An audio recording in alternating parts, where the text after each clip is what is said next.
Now, one area that OnePlus will dominate the Apple Watch, and that is, what up y'all, it's your boy CKid here, and let's talk OnePlus and Apple smartwatches. Now, one area where I feel OnePlus will dominate, let me get it, the Apple Watch, and that is in the battery life department. Now, being able to go an entire 2 weeks on a single battery charge is crazy, and then 20 minutes of a charge can go 1 week.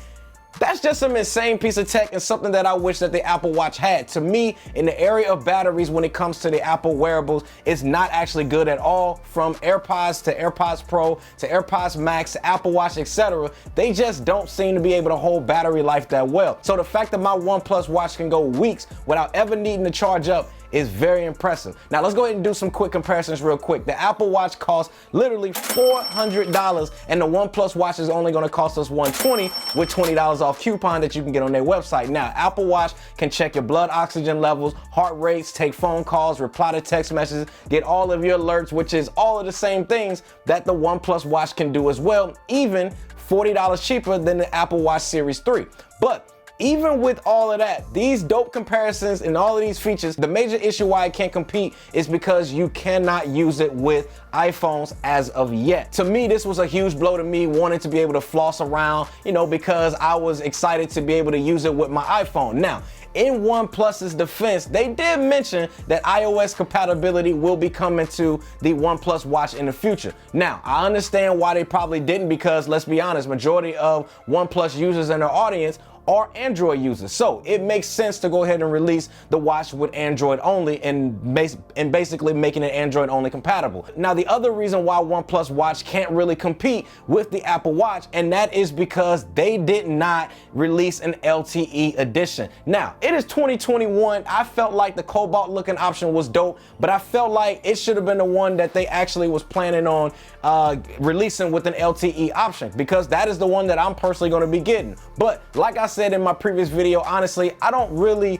want another build with LTE to have with my smartwatch, but I still think for those that wanted it, it would have been a good option to have if they would have just put it on the premium edition model for those people to buy. So let's go ahead and talk about storage real quick with the OnePlus Watch. Now, I do like this feature if you are an Apple user without LTE, mainly because I don't have to be connected to my iPhone and can stream and play music stored on my OnePlus Watch. But where I feel OnePlus Watch actually fails short of Apple is you have LTE on your Apple Watch where you guys can stream Apple Music or Spotify music libraries straight from your Apple Watch, where you wouldn't actually need internal storage because it's all being streamed over a network. Now, I'm actually excited for the OnePlus Watch myself because I personally think it is a good start for OnePlus to really start building out their own ecosystem. They already have the Buzz Z and the wireless Buzz Z that are good, and they also now have their smartphone lineup, and they're now dipping into the smartwatch game. And to be honest, guys, I'm here for it. Now, I do think the OnePlus Watch has everything except this one thing that would just take it just completely next level, and let's go ahead and talk about that right now. The one thing that is still missing from this smartwatch is, what up y'all? So the other day, OnePlus revealed their OnePlus 9 Pro and the newest member of their lineup that we're gonna be talking about today, and that is the OnePlus Watch. And I'm gonna be telling you guys all why this is a major leap for OnePlus, but it is missing one thing. So let's go ahead and start off with the one item that I feel like that I'm most excited for, and that is the OnePlus Watch. So this watch here looks clean, it looks classy, all of that. And I also like the fact that they also decided to go with a round shape instead of like having like the square option that Apple gives us. But even with that, the one thing that is still missing from this smartwatch is, y'all, I had to break into this video real quick because like literally later on in the day as I'm editing this video that you guys are watching right now, I had to break in here, man, because one of the biggest things that I don't like about the OnePlus Watch, and again, I haven't gotten it yet, I can't use it on my iPhone. Like literally, it will not work for iPhone users. And I feel like if you guys are entering the space and you're trying to compete with Apple, obviously being the king of the smartwatches, and then you also have Samsung that's kind of a strong runner up with it. And so I feel like if you guys are entering that space, and this is a space that OnePlus wants to be in, then you gotta make it compatible with all smartphone genres. So I just feel like, me being an Apple user, I feel like I'm left out, and I feel like this is one of the biggest issues that I have with the OnePlus Watch. Let's go ahead and get y'all back into that. let's go. But hopefully that's coming in the near future. But even with that being said, the OnePlus Watch is something that I'm still hyped to actually try as well as test out here in the studio. So let's go ahead and start off right real quick here with pricing as well as specs and get all of that out of the way. So OnePlus Watch is going to cost $159. Now the watch does come in midnight black, a silver, as well as a premium model called Cobalt Edition. Now the size also comes in one size, which is just 46 millimeters. It is a stainless steel, but it is a bit on the larger side, and I'm expecting it not to necessarily look too big, but again, we're just gonna have to wait and see once we actually get it here in house. Now, when it comes to the battery life, they are claiming up to 14 days on a single charge.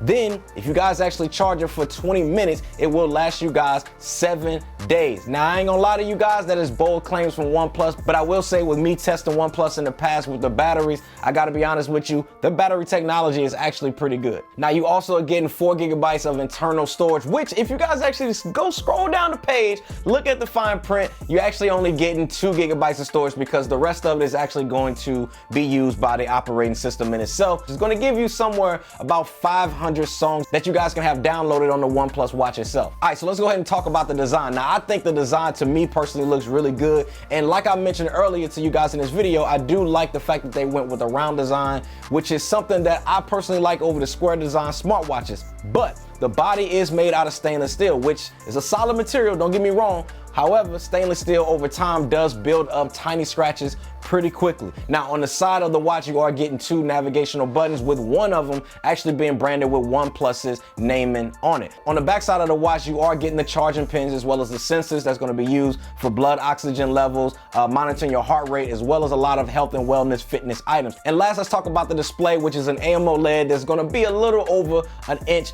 that you guys are going to be able to see on the watch in itself. Now, if you guys have a pair of wireless earbuds or headphones, then you are going to be able to Bluetooth connect up to the actual smartwatch and listen to your music on the go without the need to actually have to pair it to a smartphone or anything like that, which I think is dope. Now, assuming that there is an easier pairing option if you guys are using something like the OnePlus Buzz Z or the Wireless Z options, but again, we're just gonna have to wait and see when we get that in-house. Now, speaking of testing out, you guys are gonna get 110 workout types to be able to choose from that fits your active needs. So let's say you guys are a cyclist, a jogger, or a sprinter, a hiker, or whatever you guys do, there is a mode for tracking that is specifically designed for you, which is dope because this is going to allow you guys to have more accurate readings when it comes to your workouts, which I think is really dope. Now, this current first gen that is available on April 14 does not have a cellular option to be able to act independently from the actual smartphone in itself, which is honestly, it isn't really that big of a deal for me because I always have my phone with me, so I don't really care too much for that feature. I actually wouldn't want to spend any extra money on a separate plan just for a smartwatch anyway, so I'm cool with that. But yeah, guys, I'm actually hyped to actually check this watch out. But in the meantime, I talked about the new OnePlus 9 as well as the 9 Pro, and could it possibly be the new king of Android smartphones? Well, let's go ahead and talk about it. OnePlus just might be the new king of Android smartphones. Now, I'll let you guys tell me if I'm wrong or not down in the comments after you guys finish this video, but anyway, let's go ahead and talk about it. Now, before we actually get started, just know your boy actually got the OnePlus phone actually coming in-house, and I will be testing it out and all of that, and letting you guys know if I think it is the Android smartphone that you guys should buy. Also, knowing that wrap is coming as well, so definitely keep it locked for that as well. But this will honestly be my first OnePlus device that I will be experiencing, so I am excited for that too. Now, if you don't know what I'm talking about, the latest smartphone by OnePlus is the 9 as well as the 9 Pro, both being 5G enabled, which honestly doesn't really mean that much right now unless you live in one of those areas, so I wouldn't really pay too much attention to that. But let's go ahead and start off with the 9 Pro model. Now, I didn't actually order this model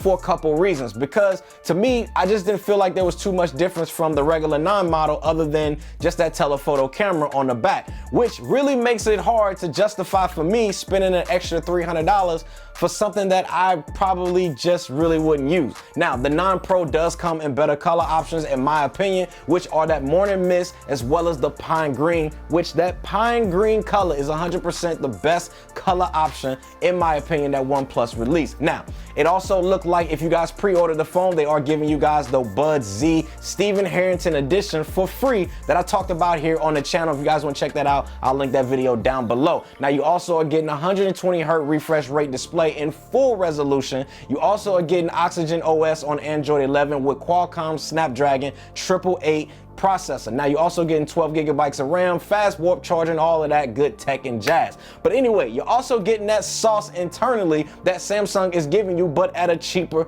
cost. So if I'm actually an Android person, why would I actually look at Samsung if I would be paying more? Now, to me, one thing that Samsung still hasn't gotten 100% right, to me, I feel, is camera for video. Now, it's just not on the same level as something like an Apple device, but from research that I've done, neither was OnePlus. But this year, it actually seems within both models of the OnePlus device, they are giving us a well-known camera manufacturer and partnering with, which is Hasselblad, even though they are still using a Sony sensor, which I'm not gonna lie to you guys, when they actually mentioned that, I was like, huh? So y'all partner with Hasselblad for the camera, but you're using Sony's sensor. Like, where they do that at?